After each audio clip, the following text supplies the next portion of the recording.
started. Welcome to our VCC project demo. So our VCC project demo is on comparative analysis of virtualization and cloud performance.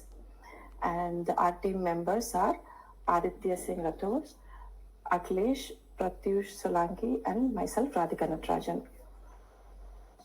So for our project, for the virtualization part, we have used Oracle VMbox, and for cloud performance, for the cloud part, we have used GCP.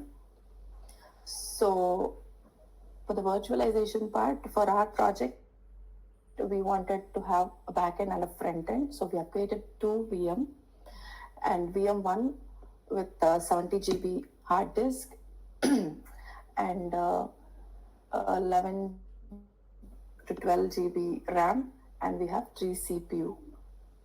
And we have used Ubuntu 24.04 LTS version ISO for both.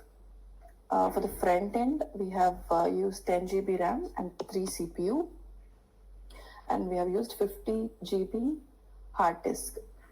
So this is the configuration that we have used on VMbox. Let me just show the Google instance as well. So for the cloud part, we have created two instances, one for backend and one for front end in Google Cloud. So for the backend, we have used 70 GB hard disk, and we have used the configuration N1 standard 4, so which is around 15 GB RAM and 4 CPU. And for the front end, we have used again 50 GB hard disk and N1 standard N1, which is 1 CPU and 5 GB RAM. Excuse me. We have created our own firewall rule to access the instances using public IP. So we have allowed all the IP ranges 0000, so all the IP ranges will be allowed. And for the project, we have used all the instance with this firewall rule. And this is all the machine and instance details. I would hand over to Aditya to show the demo of the actual software, actual ML model that we have done. 4 machine, so like a very pretty basic machine. And for the front end, we have created like exactly similar instance, but with a very less size for storage, because like we like did all the initial setup, installed Python and installed transformers, dataset, torch, sentence piece, PEFT, accelerate, skitlearn, fast API, UVCon, and Pydantic. So these were the libraries that we set up. And also we created a structure for all the files here. So we have an app folder and a dataset directory, and then a models directory, and then a scripts directory, and then we have a readme file also and a requirements file also. So first of all, I would want to talk about our dataset that we are using today. So the dataset that we have like trained on, so that we have prepared, is like the Ruslan MV AI-medical chatbot, which is like pulled from Hugging Face. So it looks something like this. Like so it has like a rows and like columns for patient and doctor dialogue. So here patient is saying something and the doctor is replying. So this is the data, only the patient and doctor columns are used in the data set. And here and there are total of like around 2,57,000 rows in the entire data set. So this model took a lot of time to train, like somewhere around 200 hours. So like even for a small data set for like 142 MB. So like for this, and then what we did was we pre-processed this information, and like we pre-processed the information. So the pre-processing steps included combining patient queries and doctor responses. So this is how we have combined them. like just simply like appended them in a string and taken from, and then what we did was we tokenized the dialogues using the FLAN-F tokenizer. So essentially this model uses a tokenizer, FLAN T5 tokenizer, which is a sequence to sequence model. So here we tokenized the dialogue using the FLAN-F tokenizer, and then we saved the tokenized data. Yeah, and then we saved the tokenized data in a project dataset. Okay, so yeah, so this was the essential prepared dataset process. So this took like around 200 hours. And like moving on to that, like once now that we've started like talking about dataset, now we'll have to fine tune a pre-trained model on the dataset that we have acquired. So for that, what we have done is, so like first of all, before that, I would want to talk about a pre-trained model, FLAN T5. So it's a pre-trained model from Google, which is designed for sequence to sequence tasks, and like so it's a very basic text to text transfer transformer. Like it follows that architecture, and it excels in a wide range of natural language tasks, including text generation, translation, and question answering. So yeah, so like if I talk about the fine tuning process here, so we fine tuned the FLAN T5 model using our medical dataset. The Hugging Face trainer class was used to manage the training loops and loggings and evaluation. So essentially, like if I talk about the training configurations, we have a batch size of 4, epochs 3, and learning rate of 5 into 10 to the power minus 5. So like if I talk about like further training, so we used low rank adaptation like technique to optimize the fine tuning of the LLM by reducing. So what we did was we introduced low rank updates to the attention layers of the model. So instead of updating the entire set of model parameters, LoRa only updated a small set of learned row rank metrics, which greatly reduced the memory usage and sped up the training. So what we did here was we set up the LoRa configuration. So R is the rank of decomposition, which controls the dimensionality of the low rank updates. Setting it to 8 means that the attention weights are factored into 2 matrices of rank 8. So, and like won't go like into very deep here, but like if I go talk about LoRa alpha, so like 32 here is the scaling factor used for learned updates, and then LoRa dropout, it is a metric that prevents overfitting by reducing a dropout, by introducing a dropout, sorry. And then we have target modules, like it specifies which modules, in this case queries, attention, and value matrices, are modified with LoRa. And then bias indicates whether bias terms are updated, like we have set it to none because there are no biases here. So like this process again took, so this process took like around 200 hours, and then we saved the model to our path in the models directory. So here is our model. And then, yeah, so now if I talk about the other part of the, like the main part of the backend information, so that is, like we have used like the chain of thought and few shot learning methodologies here to improve the generation of our LLM model. So talking about chain of thought very quickly, so it's like a prompting technique which is used to guide the model to think through a problem step by step. So essentially for medical diagnosis here, like the chain of thought helped us by leading the model to break down the complex symptoms and medical problems, causes and treatments in a very logical sense, improving the response quality. So and like another example here, like for few short examples, is we like literally are like giving the model with a few examples of input output pairs to help it generalize better when responding to newer queries which it is not familiar with. We have included like several examples of like the medical examples to guide the model's response. So here are a few. So is bifunctional protein deficiency inherited? So it is giving a model response to the LLM and how it should respond to these types of queries. And then what we have done is we have exposed a API using fast API and like a post API called like with the endpoint predict. And here we have added first the chain of thought prompting, then we have added the few short examples, and then we have tokenized the input. And then like obviously using the model we are generating the output, and then like obviously we're just showing the response here in the API, and we are hosting it on UVCon library. So yeah, so that is how the deployment is going on. So like simply going over this. Okay. Yeah. For the UI interface of this chatbot, MedAssistAI, it basically takes user input, sends it to the backend API, and it receives the response, and then it updates the conversation in real time. So the interface that we have built is based on Gradio, using custom CSS for styling, and it allows the users to interact with the bot in a chat window. And that chat window itself is then again styled by CSS. So the backend API handles the core logic for generating the responses. Now, if you look at the code, so we have at the top we have used two main libraries, that is Gradio and Request.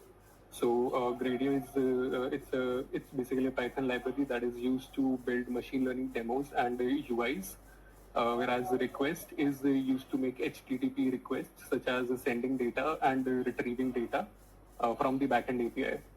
So now coming on to this function, generate response, it basically takes up two parameters, and that parameters are user input as well as the conversation history.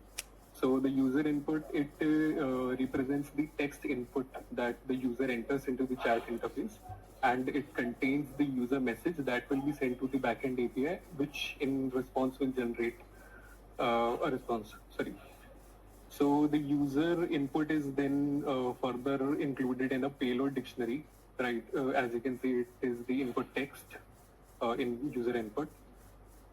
So this payload is then sent as a post request to the API.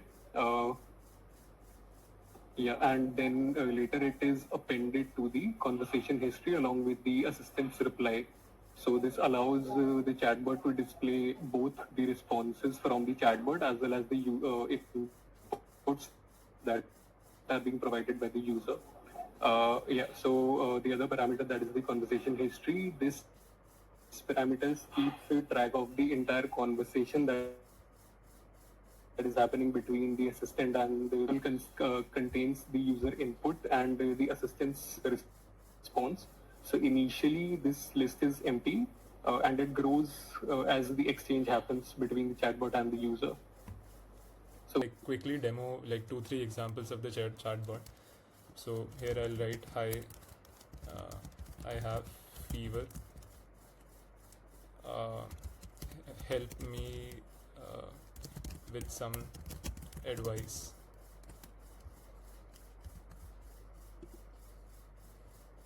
Yeah, so like their instance is very so the response is very quick. It instantly gave us like a few sign of viral infection could be flu. Please stay hydrated. Monitor your temperature. If it persists, consider consulting a healthcare provider. We also have like a guardrail here for us. I have an emergency. Please help out.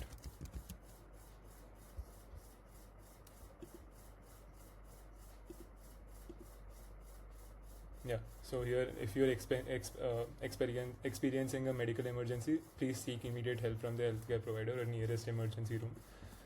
Since it cannot like help out, or like since it's a bot, so it is technically not allowed to give out advices in form of instructions. And like if I have to ask it another complex query, then that would be, for example, what is Tourette syndrome? Let's try asking this.